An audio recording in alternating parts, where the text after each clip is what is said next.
हाँ जी नैक्सट देखो हुण सैकेंड केस है।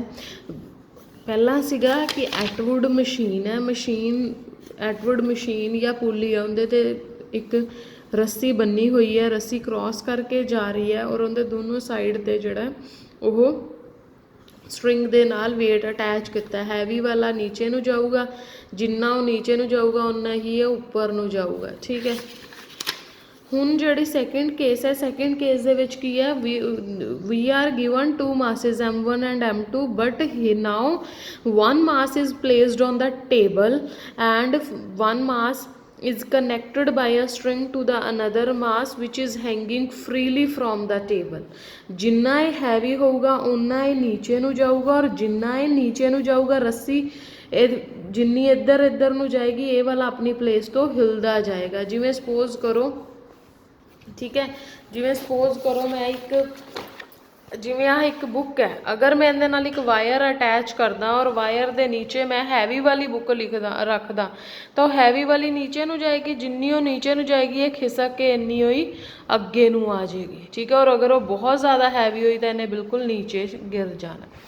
ये चीज़ याद रखनी। और अगर ये हैवी है, सपोज करो मैं इहदे नाल अटैच करके आ पैन रखदा, पैन इहदे तो लाइट है तो इन्हें नीचे ही हैंगिंग हो जाना, इन्हें अपनी प्लेस पर फिक्सड रहना। ठीक है, सो now there will be two types of motion। first this will act vertically downward और अगर downward act करता पे then reaction या tension upward होएगी, then T किंदे equal होएगी M1G minus M1F। ये तुहानू पहला भी दसिया होया, whenever there is a downward motion T और reaction is equal to M1G minus M1F। और M2G ये वाली की है, ये नीचे तो जाती नहीं पई।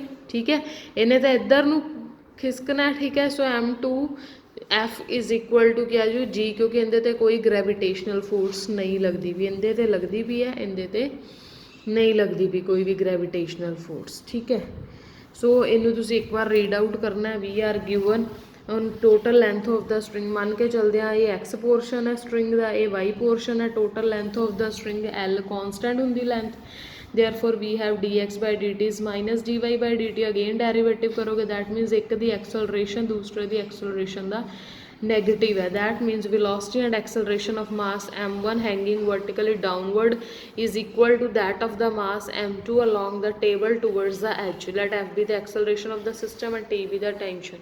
so M1F is M1G minus T because M1 is hanging downward, therefore T is equal to M1G minus M1F and M2F is equal to T। Simply इतने कोई ग्रेविटेशनल फोर्स नहीं लगनी। सॉल्व करके हुण एक्सलरेशन की होएगा M1 over M1 plus M2, T is M1 M2 by M1 plus M2। मतलब जो एक चीज़ टेबल ते पई है दूजी हैंग करती भी लटकती पई है, दैन है दोनों इक्को धागे नाल अटैच, दैन F की वैल्यू ए होएगी, T की वैल्यू ए होएगी। इहदे नाल ही असीं हुण इहदे नाल दी एक एग्जाम्पल करन लगे हां। देखो, two particles of masses M1 and M2 are connected by a light inextensible string।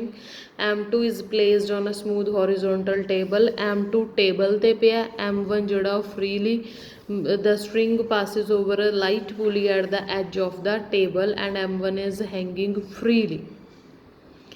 ठीक है, इत्थे तक उन्हें दिता है। हुण इत्थे तक अगर असी इहदी स्टेटमेंट बनाइए, अच्छा अगों भी थोड़ा पढ़ लो। M1 is replaced by M2 and M2 by M3 show that acceleration remains unaltered। ठीक है, की है कि एक मास M2 है वो किसी आ टेबल पे है, इहदे ते मास M2 जिहड़ा वै वो पिया होया फ्रीली। इहदे नाल एक स्ट्रिंग अटैच्ड है, स्ट्रिंग इत्थों एक पुली चों पास करके जिवें एक गोला जिहा बनिया होया उहदे तो पास करके उहदे ते एक वेट M1 हैंग करता पिया, तो T टेंशन होएगी। ठीक है, इन्हें भी इधर नूं ही मूव करना, इन्हें फिर नीचे, जिन्नी ये नीचे नूं आएगी उन्ना ही ये इधर नूं खिसकदा जाएगा। सो उस केस दे विच तुहानूं पता ही है T is M1G minus M1F because downward है and M2F is equal to T आ गया। ये तुहाडी फर्स्ट कंडीशन आ गई। अगली बार वो कहते जिहड़ा M1 मास है उन्होंने रिप्लेस किंदे नाल करता M2 नाल, M2 नूं किंदे नाल रिप्लेस करता M3 नाल। तो हुण जिथे M1 आंदा उनकी जगह क्या आएगा M2, जिथे M2 आंदा उनकी जगह क्या आएगा M3। Okay so just interchange किया m1 ਨੂੰ m2 ਨਾਲ m2 ਨੂੰ m3 according to the acceleration change होगी। प्रूफ ये करना है कि एक्सेलरेशन रिमेन अनअल्टर्ड, ये चेंज नहीं होंगी, गिवन है कि m1 m2 m3 GPC list. So value prove होगी। नैक्सट है, नैक्सट तुसी सेम यही है, इस तरह नाल तुसी खुद रीड आउट करना है नैक्सट वाला, ठीक है।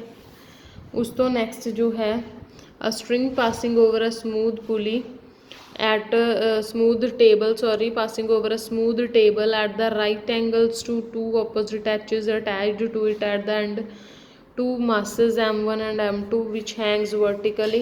A particle of mass m is also attached to the portion of the string which is on the table। पहला तो कहता एक टेबल लो, टेबल दे दो किनारे है, एक स्ट्रिंग पास करता पिया और टेबल के दोनों किनारियां ते एक तो m1 हेठ हैंग किया, एक तो m2 वेट हैंग करना। इमेजिन कर सकते हो तुसी अच्छी तरह नाल जिहड़ा स्ट्रिंग का पोर्शन टेबल ते आउंदे नाल m capital M mass attach किया। Show that acceleration of system when released is this and also find the tension on the string on either side of m। Tension दो तरह की होएगी, देखो इन्हें मन के चलते हैं m1 जोड़ा वै m2 m1 तो हैवी है, गिवन है अपन, दैट मीनस m2 ने नीचे नू आना, टेंशन उपर नू लगेगी, ठीक है। और जिमें जिमें यह नीचे नू आएगा इन्हें उपर नू जाना, टेंशन भी उपर नू, खिंचाव भी उपर नू ही हमेशा लगूगा क्योंकि नीचे नहीं लगता हुंदा। सो उस तरीके नाल अपने को डायग्राम बन गई। उस तो बाद जो जो गिवन है देखो m1 ध्यान नाल देखो m2 ने नीचे आना सी, m2 the equation of motion की लग गई m2g minus m2f is equal to t2। m1 ने उपर नू आना है, therefore t1 is equal to m1g plus mf और t2 माइनस t1 की है mf। इस चीज़ नू ध्यान च रखना है, डाउनवर्ड वेले की हुंदा है t2 is equal to m2g minus m2f, upward वेले हुंदा t1 is equal to m1g plus m1f। इस तरह याद रखोगे ठीक रहूगा, जे इस तरह करन लगे ना t1 माइनस m1g वो नहीं याद रहना तुहानू। उस तो बाद जस्ट वैल्यू फिल कर देनी।